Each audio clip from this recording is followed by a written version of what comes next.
صل على محمد اعوذ باللہ من الشیطان الرجیم بسم اللہ الرحمن الرحیم الحمد للہ رب العالمین وصلی اللہ علی رسولہ الکریم وعلی اہل بیتہ الطیبین الطاہرین۔ تمام حمد و ستائش پروردگار عالم کے حضور جو اپنی عظمت کے ساتھ دلوں پر روشن و منور ہے اور اپنی عزت کے ساتھ آنکھوں سے نہاں ہے۔ درود و سلام ہوں ذات مصطفیٰ اور ان کی آل پر کہ جن کے وجود پر نور کی تجلیوں کے سبب آفتاب و مہتاب دنیا روشن و منور ہے۔ بارگاہ امیر المومنین سے ادارہ معارف ولایت کے پروگرام فقہی مکالمہ میں دیکھنے والے تمام ناظرین کو ایک مرتبہ پھر خوش آمدید۔ ناظرین محترم، جیسا کہ آپ کو معلوم ہے کہ ہم فقہی مکالمہ میں مختلف فقہی موضوعات پر بات کرتے ہیں اور ان کے احکام کو ہم ڈسکس کرتے ہیں اور آپ کے جو سوالات ہوتے ہیں ان پہ بھی ہم گفتگو کرتے ہیں۔ شریعت میں، اسلام میں انسان کو بہت زیادہ اہمیت دی گئی ہے اور شریعت نے انسان کی زندگی گزارنے کے تمام تر اسلوب اور تمام تر طرق جو ہے انسان کو واضح طور پر بیان کر دیے گئے ہیں، اور خدا چاہتا ہے کہ انسان اس دنیا میں آئے اور اپنی تکامل اور سربلندی کے لیے ہر ممکن کوشش کرے، اور اس ہر ممکن کوشش کے لیے پروردگار عالم نے تمام تر وسائل مہیا کر رکھے ہیں۔ ہمارا چونکہ موضوع چل رہا تھا زکوٰۃ فطرہ کے حوالے سے، اور بات ہو رہی تھی کہ کون سے لوگ ہوتے ہیں کہ جو مستحق فطرہ ہوتے ہیں۔ حضرت امام باقر علیہ السلام کی ایک روایت امام نے فرمایا ان الصدقۃ لا تحل لمحترف ولا لذی مرۃ سوی قوی۔ امام فرماتے ہیں کہ ایسا شخص کہ جو کوئی شعبہ رکھتا ہے، یعنی ایسا بندہ کہ جس کا کوئی ایک شعبہ ہے یا وہ صحیح و سالم ہے، تو وہ مستحق زکوٰۃ فطرہ نہیں ہوتا۔ امام کی اس حدیث سے اپنے پروگرام کو آگے بڑھائیں گے، اور آج ہمارے ساتھ فقہی مکالمہ میں گفتگو کرنے کے لیے انتہائی محترم شخصیت تشریف فرمائیں۔ چلتے ہیں ان کے تعارف کی طرف۔ ہمارے ساتھ موجود ہیں مولانا محمد تقی ہاشمی صاحب۔ السلام علیکم ورحمۃ اللہ۔ وعلیکم السلام ورحمۃ اللہ وبرکاتہ۔ اللہ خیریت سے ہیں؟ الحمدللہ۔ ہماری گفتگو ہو رہی تھی سابقہ پروگرام میں، ہم نے بات کی تھی امام کی اس حدیث پہ بھی ہماری گفتگو ہوئی تھی کہ وہ لوگ کہ جو کسی ایسے کام میں مشغول ہیں کہ جو کام ان پر شرعی طور پر واجب عینی نہیں ہے، تو سید سستانی دام عزو کے نزدیک وہ لوگ مستحق زکوٰۃ اور مستحق فطرہ، مستحق خمس اور مستحق زکوٰۃ، چاہے وہ زکوٰۃ فطرہ ہو یا دوسری زکوٰۃ ہو، اس کے مستحق نہیں ہوتے۔ اور اس میں آپ نے فرمایا تھا کہ مدارس دینیہ اور اسٹوڈنٹس جو ہیں، طالب علم جو ہیں، وہ بھی مستحق زکوٰۃ فطرہ نہیں ہیں۔ میرا پہلا سوال آپ کی خدمت میں یہ ہے کہ اگر کوئی انسان، کوئی مومن مدارس دینیہ کو یا طالب علم کو فطرہ دینا چاہے تو اس کا رائے حل کیا ہے؟ بہت شکریہ جی۔ اعوذ باللہ من الشیطان الرجیم، بسم اللہ الرحمن الرحیم، الحمدللہ رب العالمین، والصلاة والسلام علی محمد وآلہ اجمعین، واللعنۃ الدائمۃ علی اعداء محمد وآل محمد، اما بعد، وفقنا اللہ وإیاکم للعلم والعمل الصالحین انشاءاللہ تعالی۔ گفتگو جو ہے وہ مستحق زکوٰۃ فطرہ میں جب ہم نے کی تھی تو ہم نے یہ بات واضح کی تھی کہ اس بات کا خیال رکھنا بہت ضروری ہے کہ جس تک آپ زکوٰۃ فطرہ پہنچا رہے ہیں وہ شرعی طور پہ تمام صفات رکھتا ہو اور شرعی طور پہ مستحق ہو۔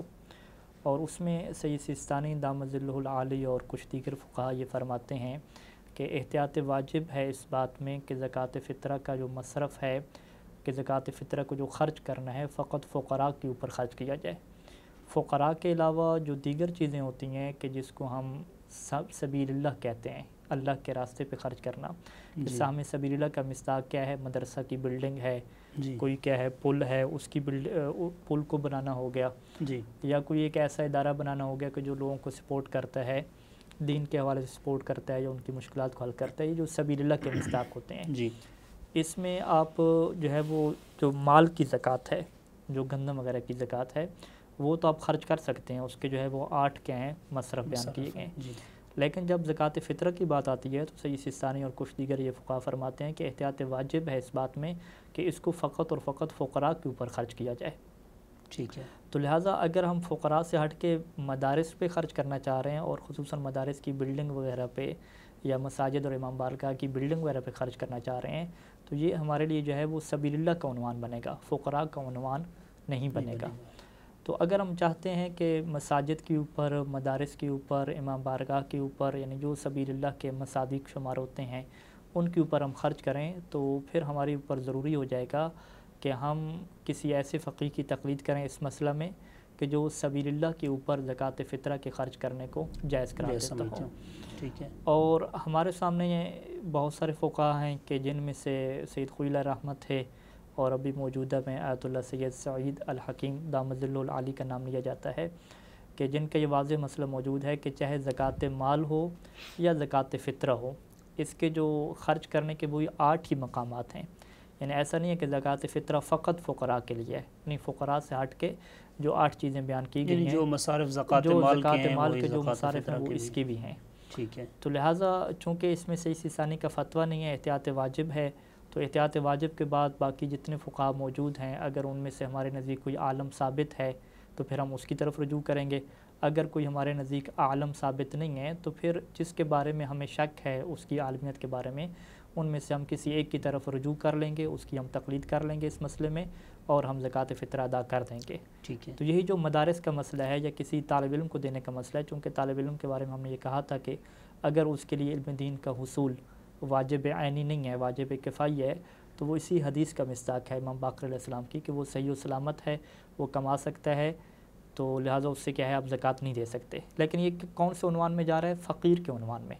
لیکن اگر آپ سبیل اللہ کو عنوان اس کی پر فٹ کرتے ہیں کہ ایک طالب علم ٹھیک ہے فقیر نہیں ہے یا صحیح و سالم ہے، لیکن اگر آپ اس کے ساتھ تعاون کریں گے، معاون اس کے ساتھ بنیں گے، تو وہ محمد و آل محمد کے علوم کو پڑھے گا، مزید پھیلائے گا، اللہ کے راستے کو مزید کیا لے کر آگے چلے گا، عمومی فائدہ ہوگا، ملی فائدہ ہوگا، تو یہ سبیل اللہ کا مصداق بن جاتا ہے، سبیل اللہ کا ایک فرد بن جاتا ہے۔ تو لہٰذا اگر آپ ایک طالب علم کو ذاتی اخراجات کے لیے دینا چاہتے ہیں تو بھی آپ سبیل اللہ کے عنوان سے دیں گے، اور اس میں بھی آپ کس کی طرف رجوع کریں گے؟ آیت اللہ سید سعید الحکیم کی طرف رجوع کر کے اس کو سبیل اللہ کے عنوان سے دیں گے۔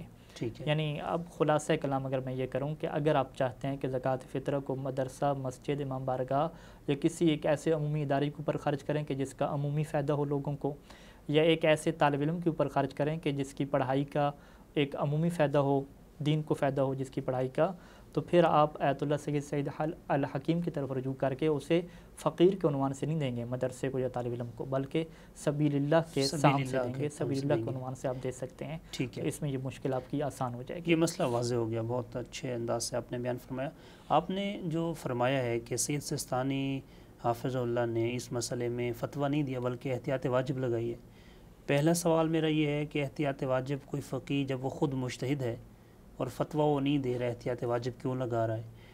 پھر جب احتیاط واجب لگ جاتی ہے تو اس کا وہاں مکلف کا یہ فریضہ ہے کہ وہ رجوع کرے، رجوع کرنے کا کوئی خاص طریقہ کار ہے، یعنی وہ آزاد ہے کسی بھی طریقے سے کسی بھی فقیہ کی طرف رجوع کرے گا؟ جی بہت اچھا سوال ہے۔ دیکھیں جو احتیاط واجب ہوتی ہے، پہلی بات تو یہ ہے کہ یہ فتویٰ نہیں ہوتا، ٹھیک ہے، بلکہ اسے ہم فقہ اسلام میں کیا کہتے ہیں؟ الاحتیاط فی الفتویٰ، یعنی فتویٰ دینے میں فقیہ نے احتیاط برتی ہے جی، اور فتویٰ دینے سے اجتناب کیا ہے۔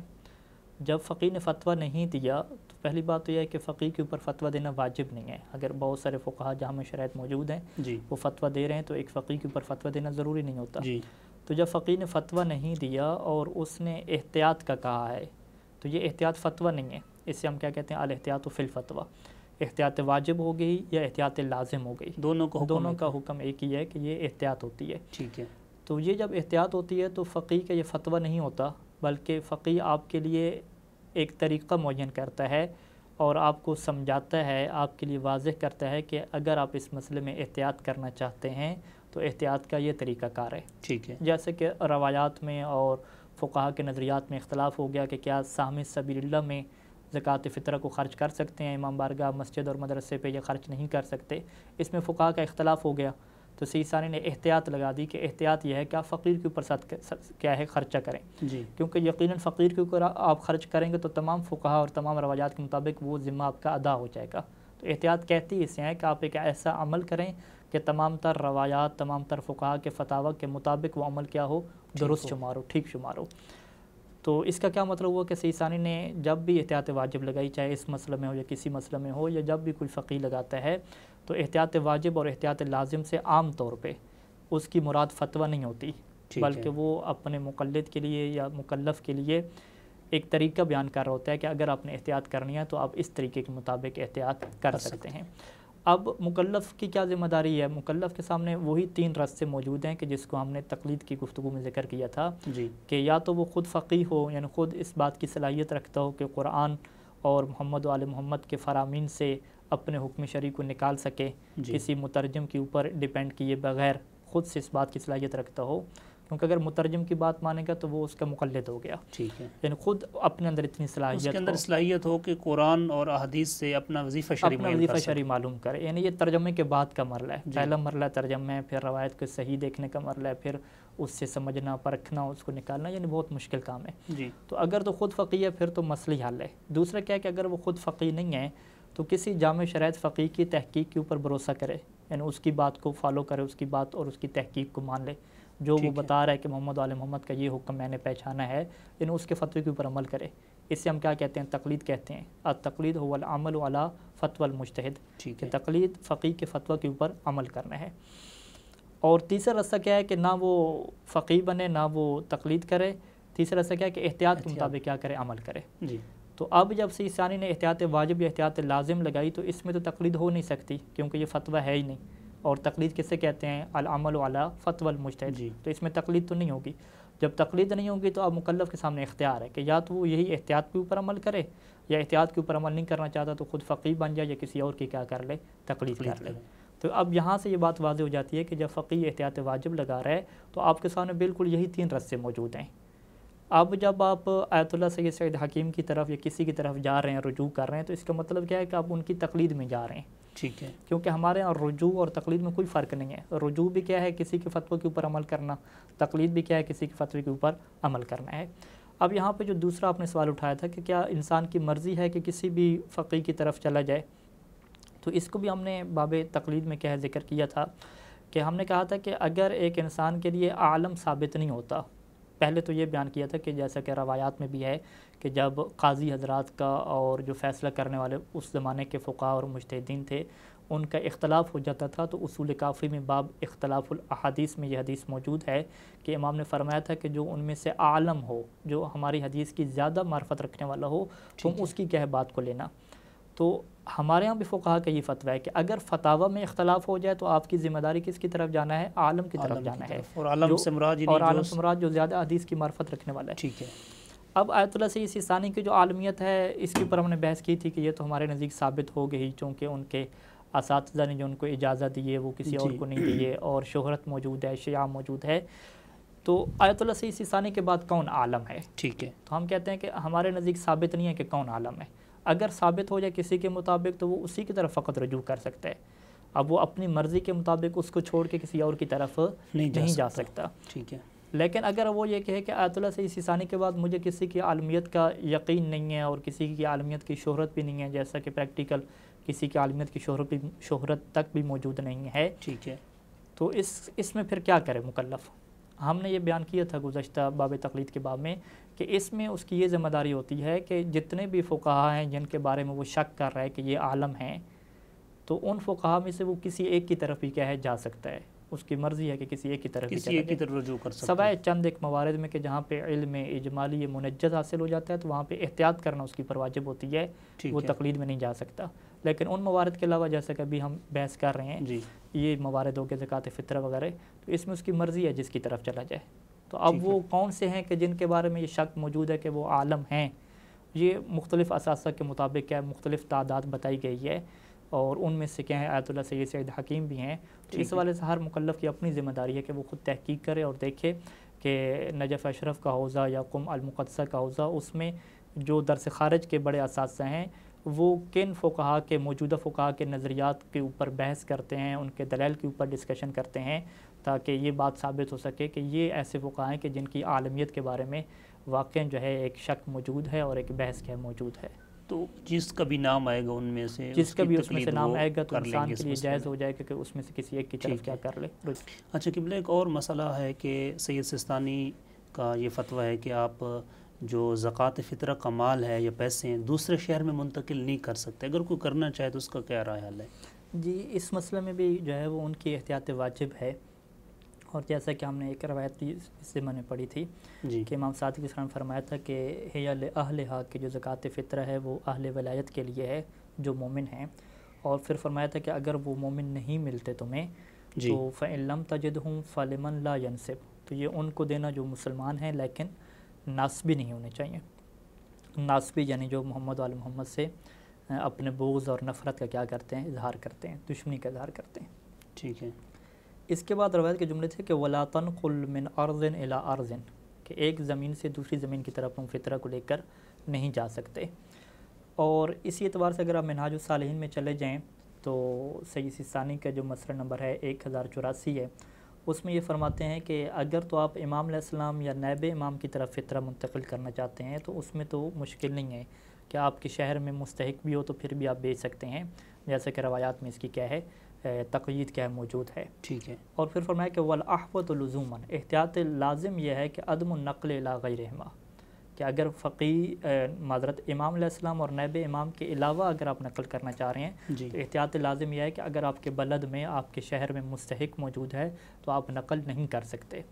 اور اس کے بعد پھر فرمایا اسی مسئلے کے آخر میں کہ اگر جو ہے وہ آپ کے شہر میں جو ہے وہ مومنین ہیں مستحق تو ان کو آپ دیں گے، اور اگر مومنین نہیں ہیں تو دیگر مسلمانوں کو دے سکتے ہیں، لیکن ناسبی کو بہرحال آپ نہیں دے سکتے، جیسا کہ امام علیہ السلام نے بھی کیا منع فرما دیا تھا۔ جی تو یہاں پہ تو کیا آ گئی ہمارے نزدیک احتیاط واجب آ گئی کہ سید ثانی نے یہاں پر بھی فتویٰ نہیں دیا جی اور احتیاط واجب لگا دیا ہے کہ احتیاط کے اوپر آپ عمل کرتے ہوئے جس شہر میں آپ موجود ہیں، جس شہر میں فطرہ موجود ہے، آپ دوسرے شہر میں کیا لے کر نہیں جا سکتے۔ ٹھیک ہے۔ لیکن یہاں پہ ایک بحث شروع ہوئی کہ یہاں پہ جو ایک شہر سے دوسرے شہر لے کر نہیں جا سکتے، یہاں پہ اس شہر سے مراد آیا بلد المکلف ہے یا بلد الاخراج ہے؟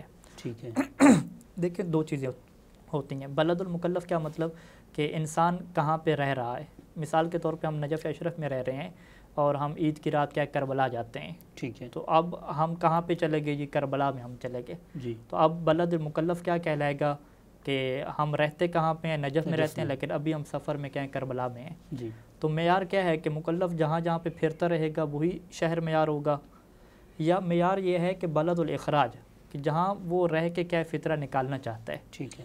تو عام طور پہ سیسانی یہ فرماتے ہیں کہ عام طور پہ بلد المکلف اور بلد الاخراج ایک ہی ہوتا ہے کہ انسان جب فطرہ نکال رہا ہوتا ہے تو وہ جہاں پر موجود ہوتا ہے ادھر سے کیا فطرہ نکال رہا ہوتا ہے، چاہے کربلا میں موجود ہے جہاں پر بھی موجود ہے، عام طور پہ ایسا ہوتا ہے۔ لیکن اگر فرق ہو جائے، فرق کیسے ہوگا کہ فرض کریں کہ اس کے پیسے کربلا میں موجود ہیں، اس کی گندم یا چاول کیا کربلا میں موجود ہیں اور وہ خود کیا نجف اشرف میں موجود ہے، جی تو اب وہ یہ چاہتا ہے کہ کربلا میں اس کی گندم موجود ہے یا کربلا میں جو اس کے پیسے موجود ہیں وہاں سے نکالے۔ ٹھیک اب یہاں پہ یہ سوال ہوگا کہ بلد مکلف تو نجف ہے لیکن بلد الاخراج کون سا بن رہا ہے؟ کربلا بن رہا ہے۔ تو اب معیار کیا ہے؟ تو یہاں پہ فقہا فرماتے ہیں کہ معیار جو ہے وہ بلد الاخراج ہے، کہ جہاں پہ گندم آپ کی موجود ہے یا جہاں پہ پیسہ موجود ہے، جہاں سے آپ نکال رہے ہیں زکوٰۃ فطرہ، وہ آپ کا معیار ہے، وہاں کا آپ حساب کریں وہاں کا آپ حساب کریں گے۔ جیسے کہ روایت بھی ہے کہ الصدقۃ بصاع من تمر او قیمتہ فی تلک البلاد دراہم، فی تلک البلاد یعنی اسی علاقے میں، ٹھیک ہے۔ اسی شہروں میں جہاں پہ یہ کھجور موجود ہے، جہاں پہ یہ درہم موجود ہیں، تلک البلاد دراہم، اسی آپ شہر میں دیکھیں گے جہاں سے آپ نکالنا چاہ رہے ہیں۔ ٹھیک ہے۔ اس جیسی اور بھی روایات ہیں جہاں سے یہ فقہا نے یہ سمجھا ہے کہ معیار کیا ہوتا ہے کہ جہاں سے آپ نکال رہے ہیں سارا معیار وہی بنایا جاتا ہے۔ تو اب اگر آپ چاہتے ہیں کہ ایک شہر سے دوسرے شہر اپنا زکوٰۃ فطرہ منتقل کریں تو اس کی تو اجازت نہیں ہے، احتیاط واجب لگ گئی۔ ٹھیک ہے۔ لیکن اگر آپ فطرہ منتقل نہیں کرنا چاہتے، آپ پیسہ منتقل کرنا چاہتے ہیں، آپ گندم منتقل کرنا چاہتے ہیں، جی آپ کی گندم ہوئی، چاول ہوئے، پیسہ آپ کا تھا وہ آپ نے ٹرانسفر کر دیا دوسرے ملک میں یا دوسرے شہر میں، جب وہ وہاں پہ پہنچ گیا پھر آپ نے کہا کہ اب میرا چونکہ گندم اس علاقے میں موجود ہے، میرا پیسہ اس علاقے میں موجود ہے، تو اس پیسے سے کیا ہے جی زکوٰۃ فطرہ میں نکالنا چاہتا ہوں، تو یہاں پہ پھر آپ کے لیے کیا ہو جائے گا؟ جائز ہو جائے گا۔ ٹھیک ہے۔ تو یہ ایک وہ فنی سی بات ہے جو روایات کے مطابق ہے، ٹیکنیکل جسے ہم کہتے ہیں ایک بات ہے۔ جی تو اگر آپ اس کا پریکٹیکل کرنا چاہتے ہیں اور ہم اگر ناظرین کو بتانا چاہیں کہ اگر آپ فطرہ دوسرے علاقے میں بھجوانا چاہتے ہیں تو اگر آپ ڈائریکٹ فطرہ جمع کر کے بھجوا رہے ہیں تو یہ تو جائز نہیں ہے، احتیاط واجب ہے اس میں۔ ٹھیک ہے۔ لیکن اگر آپ پیسہ پہلے ٹرانسفر کر دیں، پیسہ پہلے ٹرانسفر کر دیں، ایزی پیسہ کر دیں، ایزی پیسہ اکاؤنٹ میں کر دیں، ٹرانسفر آپ کر دیں، فطرے کی کہیں نیت نہ کریں، آپ یہ نہ کہیں کہ میں فطرہ بھجوا رہا ہوں. ٹھیک ہے. آپ پیسہ 1000 2000 روپیہ بھجوا دیں. جب پیسہ وہاں پہ پہنچ جائے تو اب آپ اس علاقے کے حساب کے مطابق جو فطرہ بنتا ہے وہ وہاں سے کیا ہے نکلوا دیں. ٹھیک ہے. تو اس میں بلد الاخراج سے آپ نکال رہے ہیں, کوئی اس میں صحیح. مشکل نہیں ہے. اگر آپ کا وہاں پہ پیسہ موجود نہیں ہے اور ٹرانسفر بھی آپ نہیں کر سکتے تو آپ ایک اور طریقہ بھی اپنا سکتے ہیں کہ وہاں پہ اگر کوئی آپ کا جاننے والا دوست موجود ہے تو اسے آپ کہیں کہ وہ آپ کو قرضہ دے دے. ٹھیک ہے. ٹھیک ہے, آپ کو قرضہ دے دے, اور قرضہ ظاہری بات ہے اس نے آپ کی طرف ٹرانسفر نہیں کرنا, اسے کہیں کہ مجھے قرضہ دے دیں اور قرضہ جو میرا ہے فلاں بندے کو فلاں بندے کو کیا مستحق کو آپ بطور زکوٰۃ فطرہ کے دے دیں, اور بعد میں کچھ دنوں کے بعد آپ اسے قرضہ کیا کر دیں, واپس کر دیں. تو یہ بھی ایک طریقہ ہو سکتا ہے. صحیح. یعنی ان طریقوں کے مطابق جو اس میں نقطہ آپ نے یہ خیال رکھنا ہے کہ بلد الاخراج آپ نے کیا کرنا ہے, تبدیل کرنا ہے, چاہے وہ قرضہ لے کر ہو, پیسہ بھجوا کر ہو, یا کسی اور طریقے سے ہو, تو یہ آپ کی مشکل کیا ہو جائے گی, صحیح حل ہو جائے گی. یہ آپ نے تو فرمایا نا کہ وہاں جس علاقے میں آپ نکالنا چاہ رہے ہیں وہ علاقہ اور وہ شہر معیار ہوگا جہاں آپ زکوٰۃ فطر نکالنا چاہ رہے ہیں, جہاں پہ پیسہ آپ کا موجود ہے. جی پیسہ موجود ہے. پھر آپ نے یہ بھی طریقہ بتایا کہ اگر آپ پیسہ منتقل کریں گے تو اس کا کیا طریقہ کار ہے, وہاں قرض بھی لے سکتے ہیں, بینک میں ٹرانزیکشن بھی ہو سکتی ہے. ایک اور اسی کا جزوی مسئلہ ہے کہ بعض اوقات ایک شہر کے ساتھ چھوٹے گاؤں ہوتے ہیں, یعنی یہ گاؤں ہے اور جو 1.5-2 کلومیٹر یعنی ظاہراً تو وہ ملا ہوا ہے لیکن عرف عام میں وہ علیحدہ ایک علاقہ شمار ہوتا ہے, اس کا نام بھی علیحدہ ہے, اور اس کے ساتھ ایک دینی مدرسہ ہے. تو یہ گاؤں کے لوگ اپنا فطرہ زکوٰۃ فطرہ جو ہے دینی مدرسہ میں دینا چاہتے ہیں. آپ نے فرمایا کہ سیاست ثانی کے نزدیک منتقل کرنا جائز نہیں ہے, تو کیا یہاں بھی کوئی رجوع کی صورتحال ہوگی؟ جی بالکل, آپ نے اچھا متوجہ فرمایا کہ چونکہ وہ اپنے علاقے سے دوسرے علاقے میں منتقل کرنا چاہ رہے ہیں, چاہے وہ علاقہ 2 کلومیٹر کے فاصلے پہ کیوں نہیں ہے. جی, اور یہ آپشن بھی یوز نہیں کر رہا, یعنی نہ تو وہ کسی کو وکیل بنا کر بلکہ وہ خود اصل جو پیسے ہیں فطرے کے طور پہ ہاں وہ دینا چاہ رہا ہے. دیکھیں اولاً اگر آپ دیکھیں تو وہ فطرہ اپنا جمع کر کے 2-3 کلومیٹر دوسرے علاقے میں لے کر جا رہا ہے, تو یہ تو جائز نہیں ہے احتیاط واجب کے طور پہ. ٹھیک ہے. اس کا تو یہی طریقہ کرنا پڑے گا کہ پہلے پیسہ وہاں پہ پہنچائے, پھر بعد میں کیا اس کو فطرے کے طور پہ ادا کرے. ٹھیک ہے. اگر وہ یہ طریقہ نہیں کرنا چاہتا تو یہ احتیاط واجب کے طور پہ جائز نہیں ہے, اور اس کے ٹھیک ہونے کے لیے ظاہری بات ہے اسے کسی ایسے فقیہ کی طرف جانا ہوگا کہ جس کی عالمیت کے بارے میں شبہ موجود ہے, شک موجود ہے, اور وہ جائز بھی قرار دیتا ہو. اچھا, کہ آپ منتقل کریں. تو کیا یہاں سید الحکیم جو ہیں وہ جائز قرار دیتے ہیں؟ نہیں, وہ جائز نہیں قرار دیتے. سید الحکیم کیا ہے, ایک شہر سے دوسرے شہر کو بھی جائز نہیں قرار دیتے. یہ معذرت سے آپ کی بات مشکل ہو جائے گا, یعنی جو لوگ مدارس دینیہ کو فطرہ دینا چاہتے ہیں ان کے لیے پھر 2 رجوع ہو جائیں گے. پہلا رجوع تو یہ ہے کہ آپ نے فقراء کے حق سے سامنے سبیل اللہ کی طرف رجوع کیا, سید الحکیم کی طرف ہو گیا. لیکن جب آپ منتقل کریں گے مال جو فطرہ کا ہے یا پیسے فطرہ کے جب منتقل کرنا چاہ رہے ہیں تو وہاں آپ کو سید الحکیم اجازت نہیں دے رہے, وہاں پہ اجازت نہیں دے. تو آپ مثلا کچھ کہے کتاب میں موجود ہے کہ آیت اللہ شبیری زنجانی قوم کے فقہاء میں سے ہیں, اور ان کے نظریات نجف اشرف میں آج بھی کیا ڈسکس کی جاتی ہیں درس خارج وغیرہ میں. تو آپ کیا ہے ان کی طرف رجوع کرتے ہوئے آپ دوسرے شہر منتقل کر سکتے ہیں, چونکہ ان کا یہ فتویٰ موجود ہے کہ ایک شہر سے دوسرے شہر کیا منتقل کرنے میں کوئی مشکل یہ ایک رائے حل موجود ہے. ایک یہ رائے حل کیا موجود ہے. تو مطلب یہ کہ اتنا یہ آسان کام نہیں ہے. احتیاط سے جاری بات ہے, جب آپ ہٹ رہے ہیں تو آپ جامع شرائط فقہاء کہ جن کی عالمیت کے بارے میں واقعاً شک اور شبہ موجود ہے, آپ انہی کے فتویٰ کے اوپر عمل کرتے ہوئے آپ یہ کام کیا ہے انجام دیں گے. صحیح. اچھا صاحب, ایک اور مسئلہ, چونکہ سید سستانی کا یہ فتویٰ ہے کہ سید کا فطرہ سید کو ہی دیا جا سکتا ہے. اب فرض مسئلہ یہ ہے کہ ایک ایسا انسان ہے جو خود غیر سید ہے, چند سادات بچوں کے, سید بچوں کی وہ کفالت کر رہا ہے. اب کفیل پر فطرہ واجب ہوتا ہے. اب یہ جو کفالت کرنے والا آدمی ہے جب یہ فطرہ سادات کا نکالے گا تو یہ سادات والا فطرہ کیا سادات کو دینا ضروری ہوگا یا معیار یہ خود شخص ہوگا جو غیر سید ہے؟ جی بالکل اچھا سوال ہے. یہاں پہ مسئلہ نمبر 1185 موجود ہے منہاج میں, جی, جس میں سید ثانی یہ فرماتے ہیں کہ معیار جو ہے وہ المعیل ہے. المعیل یعنی جسے آپ کفیل کہہ رہے ہیں, جی, جو پرورش کر رہا ہے اور جو اپنے پیسے سے کیا فطرہ نکال رہا ہے, وہ معیار ہے. یعنی فرض کریں کسی کے ہاں سید مہمان گیا, جی, اور وہ سید مہمان کا فطرہ نکالنا چاہتا ہے, اور وہ جو میزبان ہے جس کا وہ گھر ہے جو اپنے پیسے سے نکال رہا ہے وہ غیر سید ہے. ٹھیک ہے. یہاں پہ پھر معیار کیا ہوگا کہ وہ خود کو دیکھے گا, یعنی نکالنے والا خود کو دیکھے گا. وہ یہ نہیں کہے گا کہ چونکہ یہ میرے مہمان سید کا فطرہ ہے لہٰذا یہ میں کیا ہے سادات کو ہی دوں. ٹھیک ہے, ایسا نہیں ہے. وہ کہے گا کہ میں خود غیر سید ہوں تو یہ میرا فطرہ کیا ہے غیر سید والا شمار ہوتا ہے, تو میں کیا ہے یہ سید کو نہیں دے سکتا. ٹھیک ہے, یعنی وہ یہ نہیں کہہ سکتا کہ یہ چونکہ سید مہمان ہے لہٰذا میں سید کو دے دوں, ایسا نہیں ہو سکتا, ایسا نہیں ہوگا. ایسا نہیں ہو سکتا. اچھا, بعض اوقات لوگ معاشرے میں یہ سمجھتے ہیں کہ بھئی جب آپ زکوٰۃ فطرہ دے رہے ہیں تو ان کو بتانا ضروری ہے کہ بھئی یہ جو مال ہیں, یہ جو پیسے ہیں, یہ زکوٰۃ فطرہ کے ہیں. کیا بتانا ضروری ہے؟ نہیں, یہاں پہ بتانا ضروری نہیں ہوتا, اور یہاں پہ آپ کسی کو بھی آپ زکوٰۃ فطرہ دیں بتانا ضروری نہیں ہوتا, بلکہ جو فقہا کا نظریہ ہم نے کچھ دنوں پہلے بھی ڈسکس کیا تھا کہ ماہ رمضان کے شروع میں بھی آپ کیا ہے زکوٰۃ فطرہ دے دیں. یہ تو کچھ فقہا کا نظریہ ہے, سید سیستانی کا ہے. کچھ فقہا کہتے تھے کہ عید کی رات دیں, اور کچھ فقہا کہتے تھے کہ عید کے دن دیں, عید کی نماز سے پہلے. ٹھیک ہے. اب وہ فقہا کیا فرماتے تھے کہ آپ ماہ رمضان میں یا ماہ رمضان سے پہلے بطور قرض کے آپ دے دیں, قرضے کے طور پہ کسی مومن کو آپ دے دیں, کہ اسے کہیں کہ یہ 1000 روپیہ آپ لے لو, یہ قرض ہے میری طرف سے, جب آسانی ہو مجھے واپس پلٹا دینا. اور جب عید کا دن آئے یا عید کی رات ہے تو آپ یہ نیت کر لیں کہ یہ جو میں نے اسے قرضہ دیا یہ فطرہ میں کیا کرتا ہوں, شمار کرتا ہوں. ٹھیک ہے. لیکن اسے بتائیں بھی نہیں, ویسے اسے بعد میں بتا دیں کہ آپ مجھے وہ پیسے واپس نہ کریں. یہ اگر بتانے سے اس کی بالخصوص جب وہ اپنی اہانت سمجھتا ہو, جی بالکل, اگر بتانے سے وہ اہانت سمجھو تو اس کی امام علیہ السلام نے مذمت فرمائی ہے. اور یہاں پہ میرے سامنے جو ہے وسائل الشیعہ کا پورا باب کیا اس کے اوپر موجود ہے کہ زکوٰۃ فطرہ دینے کے, زکوٰۃ دینے کے بہت زیادہ آداب ہیں. جیسا کہ ایک روایت میں پڑھنا چاہوں گا, ابو بصیر سے یہ روایت ہے کہ اس نے کہا کہ میں نے امام جعفر صادق میں نے امام محمد باقر علیہ السلام سے یہ کیا سوال کیا کہ الرجل من اصحابنا یستحیی ان یأخذ من الزکوٰۃ, کہ ہمارے اصحاب میں سے, ہمارے ساتھیوں میں سے, دوستوں میں سے ایک بندہ ہے کہ جو زکوٰۃ فطرہ لینے میں شرم محسوس کرتا ہے. ٹھیک ہے. تو فآتیہ من الزکوٰۃ, تو میں کیا کرتا ہوں کہ اسے زکوٰۃ دے دیتا ہوں, لیکن ولا اسمی لہو انہا من الزکوٰۃ, میں اسے نہیں بتاتا کہ یہ کیا زکوٰۃ کے پیسے ہیں. ٹھیک ہے. تو کیا یہ درست ہے میرا یہ کام کرنا؟ امام سے پوچھا, امام سے اس نے سوال کیا جی کہ چونکہ اسے شرم آتی ہے, وہ زکوٰۃ لیتا نہیں ہے, تو میں اسے زکوٰۃ ہی دیتا ہوں لیکن بتاتا نہیں ہوں کہ یہ زکوٰۃ کے پیسے ہیں. صحیح. تو امام نے فرمایا کہ آتِہِ ولا تسمی لہو, کہ تم اسے زکوٰۃ فطرہ دیا کرو, اور ولا تسمی لہو یعنی نہیں ہے, منع فرما دیا, اور تمہارے لیے جائز نہیں ہے کہ تم اسے بتاؤ. اچھا, جائز نہیں ہے. ہاں, جائز نہیں ہے. آگے کیا جملہ فرمایا کہ ولا تذل المؤمنین, اور تمہارے لیے جائز نہیں ہے کہ تم مومنین کو ذلیل کرو.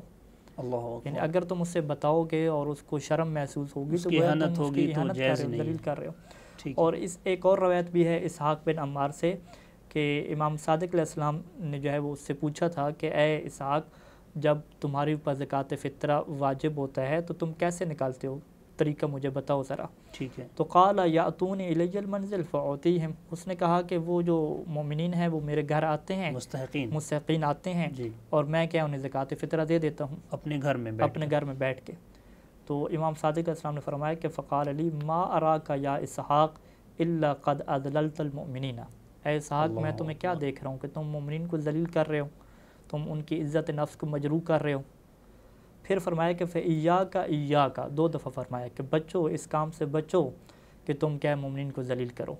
اور آگے ایک فرمان ہے امام کا اسی حدیث میں ہے کہ امام فرمایا کہ ان اللہ تعالی یقول, کہ اللہ تعالیٰ یہ فرماتا ہے کہ من اذل لی ولیا فقد ارصد لی بالمحاربۃ, کہ جو میرے کسی ولی کو, جو کسی مومن کو ذلیل کرتا ہے تو گویا کہ اس نے میرے ساتھ کیا ہے جنگ چھیڑی ہے, وہ میرے لیے جنگ کے میدان میں آ چکا ہے. یعنی واضح سے آپ کی میں بات لے رہا ہوں کہ یعنی مومنین کی ذمہ داری ہے کہ جن کے اوپر زکوٰۃ فطرہ واجب ہو چکی ہے وہ مستحقین کے گھروں میں جائیں اور ان کو خود گھر میں پہنچا کریں, گھر میں پہنچا کریں, اور انہیں بتائیں بھی نہ کہ یہ زکوٰۃ فطرہ ہے. جی. یعنی اب بہترین طریقہ جو ہے وہ اگر میں ناظرین کی خدمت پیش کرنا چاہوں کہ آپ ماہ رمضان سے پہلے کسی کو آپ پیسے دے دیں, خصوصاً ایسے مومنین جو نہیں لیتے اور مستحق بھی ہیں.